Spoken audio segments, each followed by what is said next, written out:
The given electronic configuration has violated which of the following rules. 4 options दिए हैं हमें, हमें पहचानना है कि ये जो इलेक्ट्रॉनिक कॉन्फ़िगरेशन गिवन है इनमें से कौन सा रूल वायलेट कर रहा है ये कॉन्फ़िगरेशन।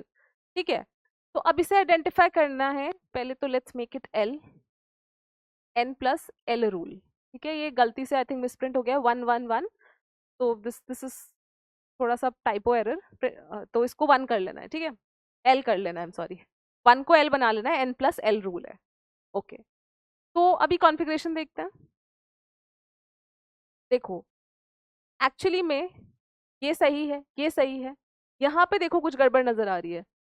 इसके पास 4 इलेक्ट्रॉन्स हैं, पी में अगर आपको 4 इलेक्ट्रॉन्स फिल करने हैं तो आप कैसे फिल करोगे? पहले सबको एक एक इलेक्ट्रॉन दोगे, उसके बाद पेयरिंग स्टार्ट करोगे। ठीक है, पर इसने क्या करा है, बिना इसको इलेक्ट्रॉन दिए दोनों को पेयर कर दिया।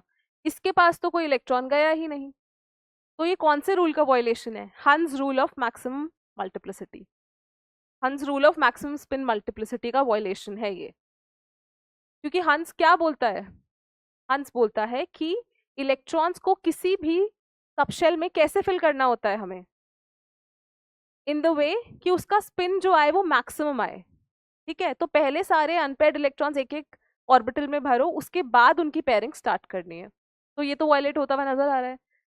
बी ऑप्शन में पॉलीज प्रिंसिपल नहीं। पॉलीज प्रिंसिपल क्या कहता है कि एक ऑर्बिटल में दो इलेक्ट्रॉन्स के क्वांटम नंबर सेम नहीं हो सकते।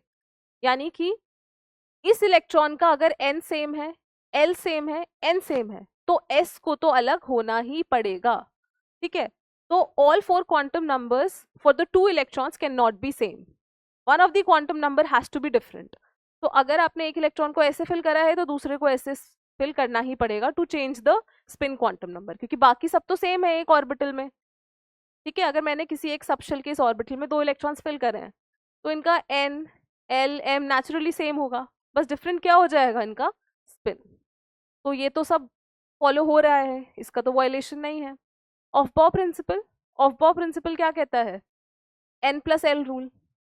यानी कि इलेक्ट्रॉन्स अगर आप फिल कर रहे हो किसी भी एटम में, किसी भी एलिमेंट के लिए, तो आपको जो ऑर्डर है वो कैसे रखना पड़ेगा? In increasing order of the energy level. ठीक है, इलेक्ट्रॉन्स कैसे फिल करने हैं? पहले लोअर एनर्जी, फिर हायर, फिर हायर, फिर हायर। और ये डिसाइड किससे करेंगे हम? n प्लस एल रूल से। तो आगे क्वेश्चंस में हम डिस्कस करेंगे n प्लस रूल को थोड़ा डिटेल में। अभी के लिए तो ये इसका आंसर क्या हो जाएगा? Option number A.